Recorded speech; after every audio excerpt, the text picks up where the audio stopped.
वो कंप्लीट कर लेते हैं। Okay, so let's start with it.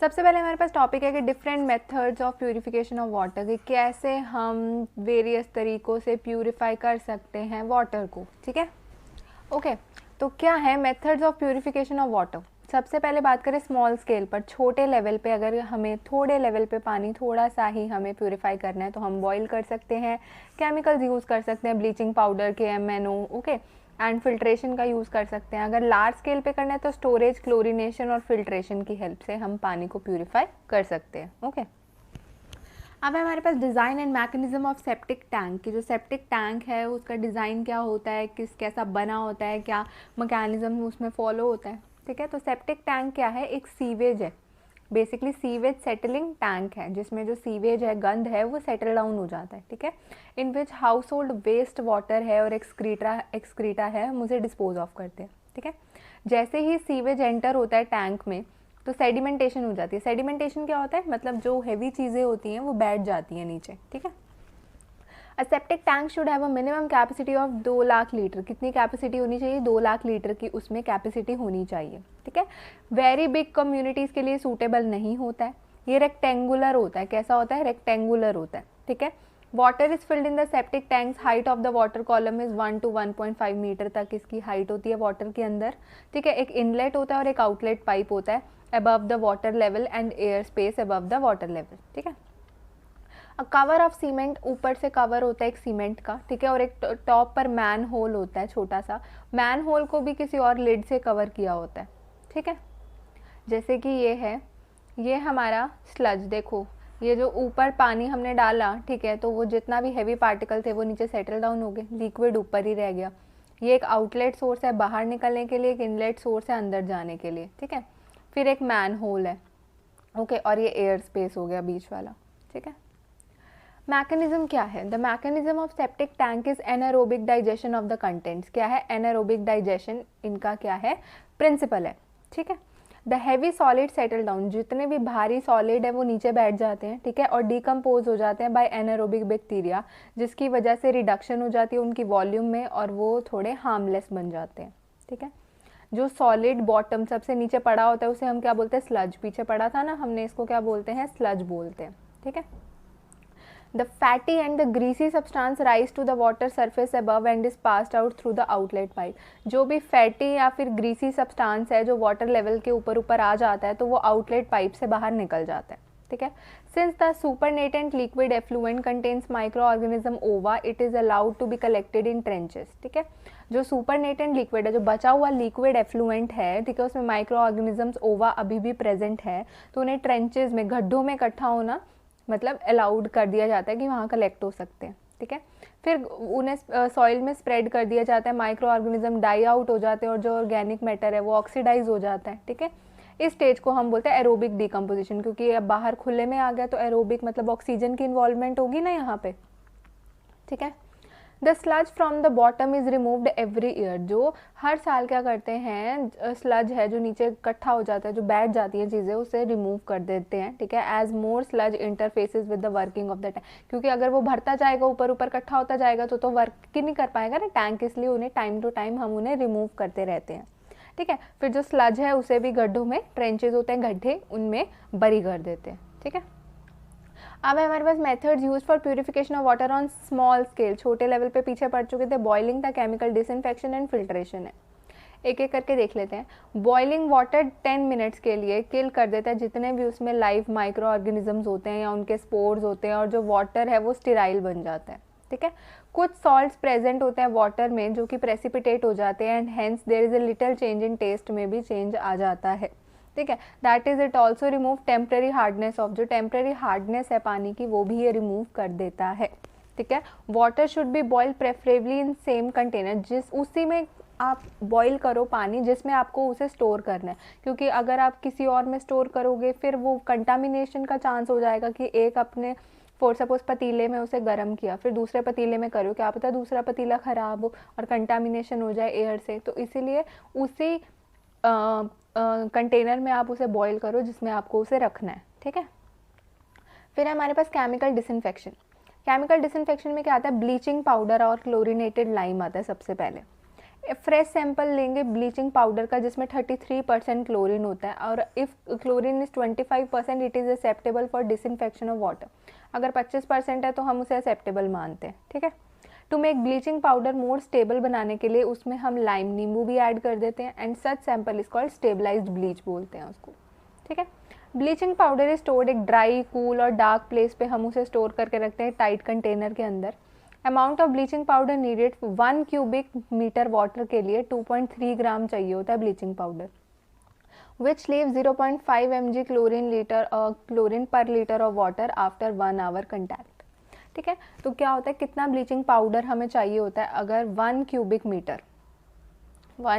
Metre पानी के लिए हमें कितना चाहिए, 2.3 ग्राम ब्लीचिंग पाउडर की रिक्वायरमेंट होती है, ठीक है। फिर अगर बात करें क्लोरीन टैबलेट की, तो ये छोटी छोटी टैबलेट्स हैं जो कि वेरियस क्वांटिटीज़ में अवेलेबल हैं पानी को डिसइंफेक्टेंट करने के लिए, ठीक है। कंपैरेटिवली स्टेबल होती हैं, और एक tablet of 0.5 gram is sufficient for 20 litres of water. देखो कितना है, 20 लीटर पानी के लिए एक 0.5 ग्राम की एक टैबलेट ही बहुत है क्लोरीन की, ठीक है जी। फिर है iodine. 2% alcoholic solution of iodine can disinfect 1 litre of water. कितना, 2% एल्कोहलिक सॉल्यूशन है आयोडीन का, वो डिसइंफेक्ट करता है 1 लीटर पानी को with in half an hour, आधे घंटे में ही कर देता है, ठीक है। एमरजेंसी पर्पज़ के लिए यूज़ करते हैं क्योंकि इसकी वजह से थायराइड डिसऑर्डर्स भी हो सकते हैं, इसलिए इसको रेगुलर रूटीन प्रोसीजर बना के हम यूज़ नहीं करते, ठीक है। फिर है हमारे पास पोटेशियम पर मैंगनेट। पोटेशियम क्या होता है, it is strong oxidising agent है जो कि किल कर देता है कॉलरा बैक्टीरिया को, ठीक है। और ये टेस्ट भी चेंज कर देता है, पानी का स्मेल भी चेंज कर देता है और कलर भी चेंज कर देता है, करेगा ही, केमिकल है, ठीक है। फिर आता है हमारे पास filtration. Small household filters, घर पे हमारे फिल्टर लगे, उसी की बात कर रहे हैं। The filtering is done either through porcelain material on earth. Filters do not filter the viruses as they are very small in size. जो फिल्टर्स होते हैं वो कभी भी वायरसेस को नहीं निकाल सकते, क्योंकि जो वायरसेस हैं वो काफ़ी ज़्यादा स्मॉल साइज़ के होते हैं, तो वो उनके पोर्स में से पास आउट हो जाते हैं, ठीक है। जो फिल्टर्स हैं उन्हें रेगुलरली वॉश करना चाहिए, स्क्रब करना चाहिए ताकि वो अच्छी कंडीशन में रहे। सिर्फ क्लीन वाटर ही हम फिल्टर्स के लिए यूज़ कर सकते हैं, क्योंकि अगर कुछ पानी में मिला हुआ है तो आप उसे निकाल नहीं सकते हो फिल्टर के थ्रू, ठीक है। फिर है method use for purification of water on large scale. अगर आपको लार्ज स्केल पे प्यूरिफाई करना हो तो क्या क्या करेंगे, स्टोरेज, फिल्ट्रेशन एंड क्लोरिनेशन, ठीक है। स्टोरेज क्या है, नेचुरल प्यूरिफिकेशन हो जाती है वाटर की। वाटर को हम स्टोर करते हैं बड़ी सी लार्ज रिजर्वायर में जहाँ पे हम स्टोर करवा सकते हैं, ठीक है। जितने भी सस्पेंडेड पार्टिकल्स हैं उसमें घूम रहे हैं वो अपने आप ही सेटल डाउन हो जाते हैं नीचे, जैसे सेप्टिक टैंक में होता था, और जो वाटर है वो ट्रांसपेरेंट हो जाता है, ठीक है। और नेचुरल सनलाइट ऊपर से पड़ती रहती है, वो उस पर एक्ट करती रहती है, ठीक है। जो ऑर्गेनिक मैटर है प्रेजेंट वाटर में वो ऑक्सीडाइज हो जाता है बैक्टीरिया की हेल्प से, ठीक है, और by the dissolve oxygen present in water, ठीक है। वाटर को हमें 2 हफ्तों से ज़्यादा स्टोर नहीं करना, क्योंकि उसमें एल्गा, ठीक है, फंगस वगैरह लग जाती है, ठीक है, और वेजिटेशन वगैरह ग्रो कर जाती है। तो अगर प्रोलॉन्ग स्टोर करेंगे तो उसकी वजह से बैड कलर भी आ जाएगा उसका और बैड टेस्ट भी आ जाएगा, ठीक है। फिर है हमारे पास filtration. This is the next stage of purification of water. ये नेक्स्ट स्टेज है प्यूरिफाई करने के लिए वाटर स्टोरेज के बाद। ये 98 to 99% बैक्टीरिया को रिमूव कर देता है। 2 तरह के फिल्टर्स यूज़ होते हैं, स्लो सैंड फिल्टर्स यूज़ होते हैं और रैपिड सैंड फिल्टर्स यूज़ होते हैं, ठीक है। ओके, फिर आता है हमारे पास क्लोरिनेशन। क्लोरिनेशन क्या है, मोस्ट इंपॉर्टेंट और लास्ट स्टेज है वाटर प्यूरिफिकेशन की, ठीक है। ये क्या होता है, supplement to storage and filtration. Store कर लिया, फिल्टर कर लिया, उसके बाद सप्लीमेंट्री हम क्लोरिनेशन भी कर सकते हैं, ठीक है। लार्ज स्केल पे क्या होता है, chlorination is done by bleaching powder से करते हैं, ठीक है। The sample should contain at least 25% chlorine sample में होना चाहिए, ठीक है। जो क्लोरीन है वो बैक्टीरिया को किल कर देता, ऑक्सीडाइज कर देता है ऑर्गेनिक मैटर को, और कुछ एक्सटेंट तक वो हार्ड जो ख़राब टेस्ट और स्मेल है वो भी रिमूव कर देता है, ठीक है। तो केमिकल रिएक्शन वाटर का क्या होता है, HO plus Cl will give rise to HCl plus HOCl, and if we take up the HOCl then it will break into H and OCl, okay। HCl is hydrochloric acid. Hydrochloric acid HCl हमें पता है, जो कि neutralise हो जाता है by the alkalinity of the water, क्योंकि water alkaline भी है और HCl एसिड है, तो वो दोनों जब बेस और एसिड मिलते हैं तो न्यूट्रलाइज हो जाती है सिचुएशन, ठीक है। तो HOCl क्या है, HOCl एक हाइपोक्लोरस एसिड है which further breaks down into hydrogen and hypochlorite ion. पीछे पड़ा था OCl एंड H में हमारे ब्रेक डाउन हो रहा है, ठीक है। The bactericidal action because of hypochlorous acid and hypochlorite ion. Hypochlorous acid act best in neutral pH. जो बैक्टीरियल एक्शन है, बैक्टीरिसाइडल मतलब जो बैक्टीरिया को किल करने का एक्शन है वो कौन लेता है? हाइपोक्लोरस एसिड HOCl लेता है और OCl लेता है, ठीक है। Hypochlorous acid act best in neutral pH, that is 7 पे वो वर्क करता है, ठीक है। क्लोरीनेशन तभी इफेक्टिव है अगर वाटर हमारा क्या होगा? क्लियर होगा, ठीक है।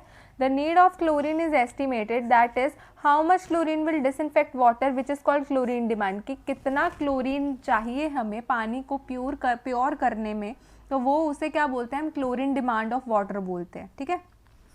When processes of disinfection is complete, जब प्रोसेस डिसइंफेक्शन का कंप्लीट हो जाता है तो जो फ्री क्लोरीन है वो पानी में आना शुरू हो जाता है, ठीक है। The point where free chlorine दिखना हमें लग जाता है पानी में, उसे बोलते हैं हम ब्रेकिंग पॉइंट, ठीक है। The time for which chlorine is allowed to act is water, उसे कंटैक्ट पीरियड बोलते हैं कि कितना देर उसको लगता है पानी में, ठीक है। एक्ट करने पे, पानी पे एक्ट करने पे कितना टाइम लगता है वो कंटैक्ट पीरियड होता है, जो कि एटलीस्ट 1 घंटे का होता है, ठीक है। और अवॉइड करने के लिए कंटामिनेशन फ्यूचर में ना हो तो water transportation and storage some free chlorine उसमें पानी में रहने देते हैं ताकि आगे थोड़ा बहुत कभी भी कमी पेशी हो तो वो क्लोरीन उस पर एक्ट कर दे, ठीक है। फिर है हमारे पास next topic, that is sewage. Sewage क्या होता है? Sewage is polluted material contain waste water, excreta, industrial waste and waste water from public places. Sewage क्या है? वो मटेरियल जिसमें वेस्ट, गंदा पानी है, एक्सक्रीटाज हैं, जो भी इंडस्ट्री का गंद है वो है, जो भी वेस्ट वाटर बचा है पब्लिक प्लेसेस से वो सारा है। Sewage looks like very dirty water, काफ़ी गंदा पानी दिखता है और वेरी बैड स्मेल जिसमें से बदबू आती है, ठीक है। Sewage is a water that contain 0.1% solid. Sewage कौन सा होता है? वो पानी होता है जिसमें एटलीस्ट 0.1% सॉलिड होता है, ठीक है। The solid includes organic and inorganic substances, micro organism, dust and fibres, ठीक है। The organic matter partly decomposes naturally during the passage by the action of bacteria present in it and thus it is foul smelling। तो क्या होता है? जो भी organic matter इसमें present होता है वो डिकम्पोज हो जाता है नेचुरली, ठीक है, बाय बैक्टीरियाज वहाँ पे जो प्रेजेंट है, जिसकी वजह से गंदी स्मेल उसमें से आने लग जाती है, ठीक है। फिर है हमारे पास sewage treatment. In modern sewage plant certain biological and chemical changes takes place. Modern sewage plants में काफ़ी सारे बायोलॉजिकल और केमिकल चेंजेस भी होते हैं, ठीक है। द प्रोसेसेस आर एरोबिक और एनारोबिक डिकम्पोजिशन भी होता है उनमें, जो कौन करता है? जो भी बैक्टीरिया उसमें प्रेजेंट होता है, ठीक है। जो बिग सॉलिड पार्टिकल्स है वो रिमूव होते हैं स्क्रीनिंग की हेल्प से और सेडिमेंटेशन की हेल्प से, ठीक है। सीवेज ट्रीटमेंट में मेनली 2 स्टेप्स आते हैं, एक तो प्राइमरी ट्रीटमेंट आता है और एक सेकेंडरी ट्रीटमेंट आता है। प्राइमरी ट्रीटमेंट में क्या होता है? रिमूव करना जो भी बिग सॉलिड पार्टिकल्स हैं उनको सेडिमेंट करना और साथ ही साथ एनारोबिक रेस्पिरेशन के हेल्प से उन्हें ब्रेक डाउन करना, ठीक है। 2 डिफरेंट स्टेप्स में होता है ये। एक तो होता है स्क्रीनिंग।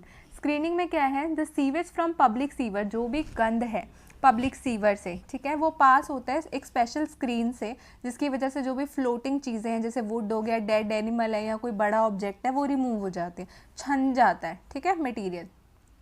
फिर है हमारे पास grit settling chamber. Grit settling chamber में क्या है? जो स्क्रीन सीवेज था, जो स्क्रीन करके हमने पास कर लिया है, उसे हम एक लॉन्ग चैम्बर से पास करते हैं, 10 से 12 मीटर का होता है लेंथ में, स्लोली करते हैं, सो दैट यहाँ पे आएगा, सो दैट हैवी पार्टिकल्स हैं, जो सैंड है, स्मॉल स्टोन्स हैं, ठीक है, कंकड़ है, उसमें जो ग्रेट है वो सारा क्या हो जाए? सेटल डाउन हो जाए बॉटम पे, ठीक है। जो सेटल्ड मटेरियल है उसे रिमूव कर देते हैं चेम्बर से और डिस्पोज ऑफ कर देते हैं, उसे बरी कर देते हैं, ठीक है। Primary sedimentation tank is used for the purpose to separate effluents and sludge. Effluents कौन सा? जो ऊपर पानी रह जाता है वो, और स्लज क्या है? जो नीचे बैठ जाती हैं चीज़ें, वो होता है, ठीक है। एफ्लुएंट को भेजते हैं सेकेंडरी ट्रीटमेंट के लिए, स्लज है उसे तो निकाल के ट्रेंचेस में फेंक देते हैं, ठीक है। सेकेंडरी ट्रीटमेंट में क्या होता है? जो एफ्लुएंट्स है, जो बचा हुआ पानी है, उसे ट्रीट करते हैं एंटी माइक्रोबियल एजेंट से, ताकि उसमें जितने भी माइक्रोब्स हैं वो किल हो जाएं और फिर उन्हें रिवर में हम भेज दें, ठीक है। फिर है हमारे पास solid waste and refuse. Solid waste क्या है? और refuse is the unwanted waste. जो भी अनवांटेड गंद है इंडस्ट्रीज़ का, हाउस का, गलियों का, एग्रीकल्चर से, उसे बोलते हैं हम सॉलिड वेस्ट या रिफ्यूज़, ठीक है। रिफ्यूज़ क्या होता है? हार्मफुल टू ह्यूमन हेल्थ होता है, क्योंकि इसमें जो डिकम्पोज होता है और फर्मेंट होता है, तो उसकी वजह से फ्लाइज आती है, मक्खियाँ आती हैं, वहाँ पे रोडेंट्स आते हैं, वहाँ पे पिग्स आते हैं और अदर एनिमल्स आते हैं, जो कि फिर 100 तरह की बीमारियाँ कॉज करते हैं, ठीक है।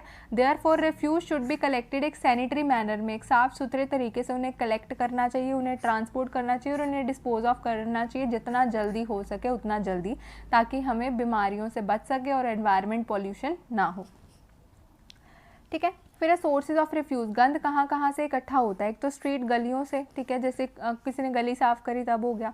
मार्केट रिफ्यूज़ कोई रोटन फ्रूट्स हो गए, वेजिटेबल्स हो गए सड़े हुए, ठीक है, लीव्स हो गए, एनिमल ड्रॉपिंग्स हो गए वो। इंडस्ट्रीज रिफ्यूज़, जो इंडस्ट्री से गंद आ रहा है। डोमेस्टिक घर का एशिज हो गए, paper, metal, wood, glass, dust, garbage, ये सारा सामान हो गया, ठीक है। फिर है hazards of solid waste accumulation, कि क्या हैज़ार्ड्स, क्या दिक्कतें हो सकती हैं अगर हमने उस वेस्ट को एक्यूमुलेट मतलब इकट्ठा होने दिया, ठीक है। Fermentation of organic matter gives bad odour, गंदी स्मेल आने लग जाएगी अगर हम गंद को इकट्ठा होने देंगे, ठीक है। और फ्लाई, वहाँ पे मक्खियाँ आने लग जाएंगी, ठीक है, वो रैट्स, ठीक है, चूहे आ गए, मक्खियाँ आ गई, जो कि फिर बीमारियाँ करेंगे हमें। एयर पॉल्यूशन के चांसेस हो सकते हैं, ठीक है, वाटर पॉल्यूशन के चांसेस हो सकते हैं अगर बरसात वगैरह आ गई और वो मिल गया पानी में, है ना, तो ये हैज़ार्ड्स हो सकते हैं। अब हम डिस्पोजल, कैसे उसको डिस्पोज ऑफ कर सकते हैं सॉलिड वेस्ट और रिफ्यूज़ को। डंपिंग, कहीं डंप कराएं, मैन्योर पिट्स बना लिए, जला दिया, सैनिटरी लैंड फिलिंग कर दी, कंपोजिशन कर दिया या बरियल कर दिया, हमने उसका बरी कर दिया, ठीक है। एक एक करके पढ़ लेते हैं इनके बारे में। डंपिंग क्या होता है, जो रिफ्यूज़ डंप कर रहे हैं लो एरियाज़ में, जैसे ऐसे गड्ढा सा नहीं होता, ऐसे में डंप कर रहे हैं हम, ठीक है। पिट बना देते हैं एक सरफेस लेवल का, ठीक है। अगर सूखा कचरा है हमारे पास तो उसके लिए ये मेथड बेस्ट होता है, ठीक है। इसको ज़्यादा प्रेफर नहीं करा जाता क्योंकि ये पब्लिक न्यूसेंस क्रिएट कर देता है, वहाँ पे इंसेक्ट्स आ जाते हैं, एनिमल्स आ जाते हैं और एयर और वाटर पॉल्यूशन भी हो जाता है उससे, ठीक है।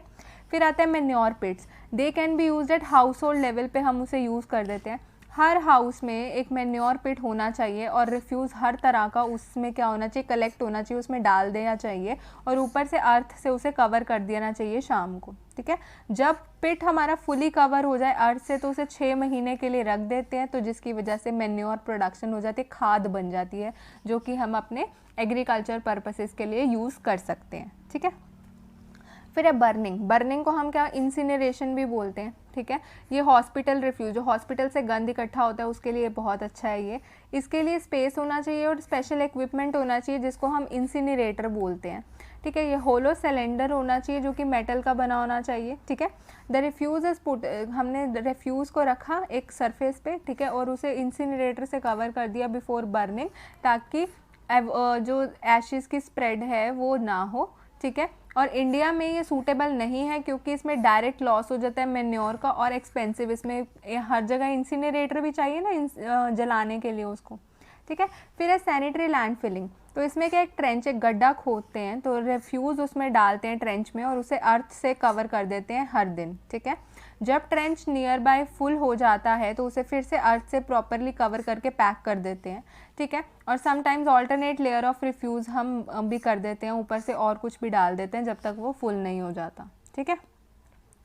जब पूरा अच्छा से कवर हो गया, फुल हो गया, हमने उसे कवर कर दिया। फिर केमिकल और बैक्टीरियोलॉजिकल प्रोसेसेस की वजह से जो डिकम्पोज है, जो ऑलरेडी रिफ्यूज़ हमने कर रखा है, ठीक है, वो क्या हो जाएगा, उसमें हीट जनरेट हो जाएगी, ठीक है। जो टेम्परेचर है वो राइज़ हो जाएगा over 60 degree Celsius within a week और कूल डाउन हो जाएगा 15 से 20 दिन में, ठीक है। फिर वो फुली डिकम्पोज हो जाएगा और 6 महीने के एंड में वो मैन्योर बन जाएगा, ठीक है।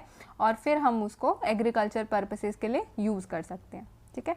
फिर आता है कंपोस्टिंग। कंपोस्टिंग में क्या है, इन दिस मेथड रिफ्यूज़ और एक्सक्रीटा है उसे डिस्पोज कर देते हैं इकट्ठे ही, ठीक है। The basic principle is that when the refuse और एक्सक्रीटा एक पिट में उन्हें डाल दिया और अर्थ से कवर कर दिया तो वहाँ पे एनारोबिक डिकम्पोजिशन हो जाएगी और डिसीज़ प्रोड्यूसिंग ऑर्गेनिज्म भी मर जाएंगे हीट की वजह से और अल्टीमेटली हमें कंपोस्ट मिल जाएगी, जो भी हम मैन्योर के खाद के पर्पज़ के लिए हम इसे यूज़ कर सकते हैं और इस खाद को हम एग्रीकल्चर पर्पसेस के लिए यूज़ कर सकते हैं, ठीक है। फिर लास्ट है बुरियल।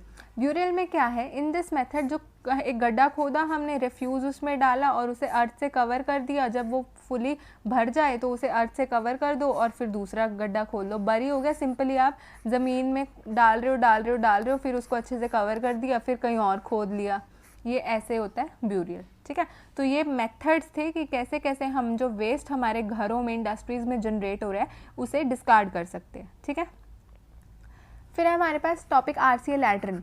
RCA लैट्रिन क्या होता है? It is most accepted type design by research cum action. RCA क्या होता है? रिसर्च कम एक्शन प्रोजेक्ट था, एक गवर्नमेंट ऑफ इंडिया ने बनाया था, तो उसमें एक most accepted type of design तैयार हुआ था लैट्रिन का, जिसको बोलते हैं RCA लैट्रिन। ठीक है, इंपॉर्टेंट फीचर्स क्या क्या हैं इसके RCA लैट्रिन के?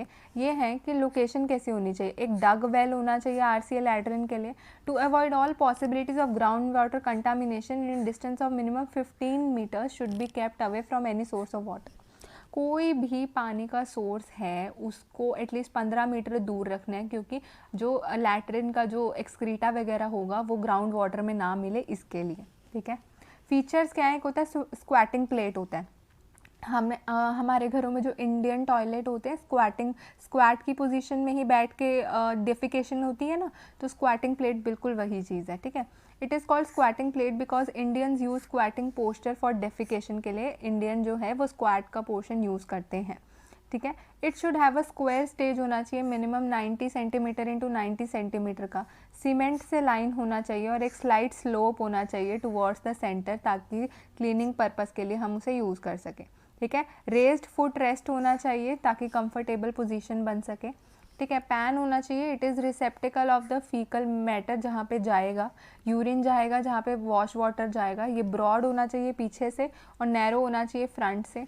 जो लेंथ है from front to back is 42.5 centimetre होना चाहिए और विड्थ कितना होना चाहिए? 20 सेंटीमीटर होना चाहिए और नैरोवेस्ट पोजीशन पे 12.5 सेंटीमीटर होना चाहिए। ठीक है, जो पैन है वो स्मूथ होना चाहिए, यूनिफॉर्म होना चाहिए। ठीक है, और उसकी फिनिश अच्छी होनी चाहिए और एक पीछे उसके होल भी होना चाहिए।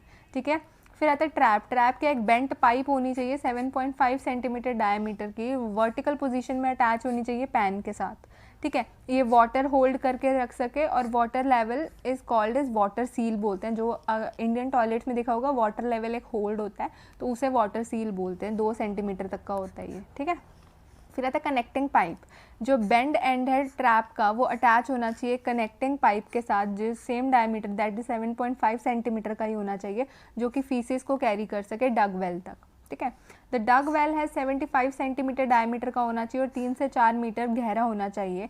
एक latrine without a connecting pipe construct करने से और dug well is just below the installation, ये होना चाहिए। ठीक है, this is called direct RCA latrine बोलते हैं। Latrine with the connecting pipe is called indirect. अगर कनेक्टिंग पाइप नहीं है किसी लैट्रिन में तो उसे हम इनडायरेक्ट RCA लैट्रिन बोलते हैं। ठीक है, जैसे कि ये है, ये हो गया स्क्वाटिंग प्लेट 90 बाई 90 का। ठीक है, ये हमारा क्या हो गया? ट्रैप हो गया एक, जहाँ पे यहाँ पानी लेवल मेंटेन होता है इतना। ठीक है, और ये हमारा क्या हो गया? Indirect RCA latrine squatting plate. ठीक है, मतलब ये स्क्वाटिंग प्लेट हो गई और ये इनडायरेक्ट वाली हो गई। ठीक है, अब है हमारे पास next topic that is wells. Wells कुएँ। ठीक है, वेल्स को क्लासिफाई करा जाता है shallow well, sanitary well, tube well और डग वेल। 4 में किया जाता है, shallow well, sanitary well, tube well and dug well. Shallow well की बात करें तो shallow well is one which provides water from the first impervious layer. जो फर्स्ट इम्प्रीवियस लेयर है ग्राउंड की, ठीक है, उससे अगर पानी देता है तो उसे शैलो वेल बोलते हैं। ठीक है, और जो डीप वेल होता है वो below the first impervious layer से जब आता है तो उसे डीप वेल बोलते हैं।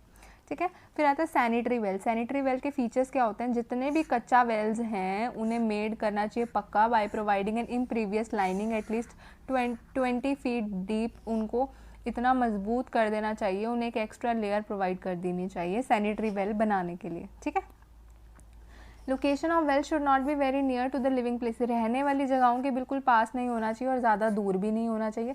डिस्टेंस एटलीस्ट 15 से 100 मीटर तक का होना चाहिए। वेल एलिवेटेड होना चाहिए ग्राउंड से, ताकि कंटामिनेशन ना हो बारिश के टाइम पर।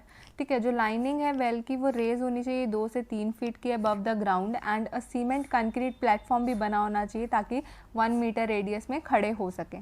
ठीक है, हर वेल में एक हैंड पंप होना चाहिए वाटर को लिफ्ट करने के लिए।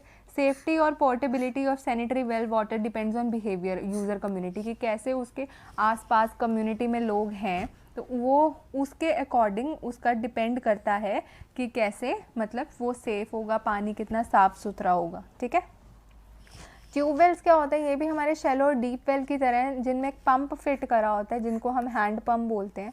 ठीक है, जो डीप ट्यूब वेल्स होते हैं वो water through out the year देते हैं और रेनफॉल पे डिपेंड नहीं करते, वरना जनरली जो वेल्स हैं या ग्राउंड वाटर है वो किस पे डिपेंड करता है? रेनफॉल पे डिपेंड करता है। बट ये क्या है, ट्यूब वेल, इसमें पंप लगा होता है तो ये पानी को ऊपर खींच लेता है ईजिली। ठीक है, फिर है हमारे पास next topic that is ventilation. Ventilation क्या है? Ventilation is the change of air, exchange होना एयर का एक रूम में बाहर की एयर से, ठीक है, ताकि एक प्रॉपर टेम्परेचर मेंटेन हो सके, ह्यूमिडिटी रहे, ठीक है। वेंटिलेशन होता है we can call it in Hindi कि आना जाना एयर का किसी रूम में से, ठीक है। Ventilation continuously takes place, naturally हवा से होती रहती है। टाइप्स ऑफ वेंटिलेशन की बात करें तो ventilation provided in the form of a window, खिड़की से हवा आती है जो वो हो गया। क्रॉस वेंटिलेशन क्या होगी? When the windows and doors are facing each other and if the wind blows from one it can easily pass through the other. मतलब अगर खिड़कियाँ और दरवाजे आमने सामने दीवार पे हैं तो खिड़की में से हवा आ रही है, फिर दरवाजे में से पास हो जाएगी, और जो दरवाजे में से आ रही है वो खिड़की में से पास हो जाएगी। तो ये हो गया ना क्रॉस वेंटिलेशन, ठीक है। Ventilation by efficient exhaust system, जैसे किचन में एग्जॉस्ट वगैरह लगाए होते हैं धुआं निकालने के लिए, तो उसके थ्रू भी वेंटिलेशन हो जाती है। मैकेनिकल वेंटिलेशन बाय फैन हो गया, पंखे लगे हैं, कोई एसी कूलर, ये सारी चीज़ों से, ठीक है। यूजेस क्या है वेंटिलेशन के, क्या काम आता है वेंटिलेशन? वेंटिलेशन एक तो प्योर रखता है हवा को घर में, ठीक है, और नेचुरल विंड से हो रहा है तो अच्छी एक एक्सचेंज बनी रहती है हाउसेज में से, ठीक है। और वेंटिलेशन रिक्वायरमेंट है first aid proper treatment for some of the patient, जैसे कईयों को सांस नहीं आ रहा तो खिड़की खोल देते हैं, वेंटिलेशन वाले एरिया पे ले जाते हैं। कुछ पेशेंट्स को ऐसा भी होता है, और घर का माहौल भी अच्छा बना रहता है, ऐसे घुटन सी महसूस होती है अगर वेंटिलेशन खिड़कियाँ दरवाजे ना हो घर में, है ना। So that's it, this is all about the environment, okay. So hope आपको क्लियर हो गया, एंड या थैंक्स फॉर वॉचिंग।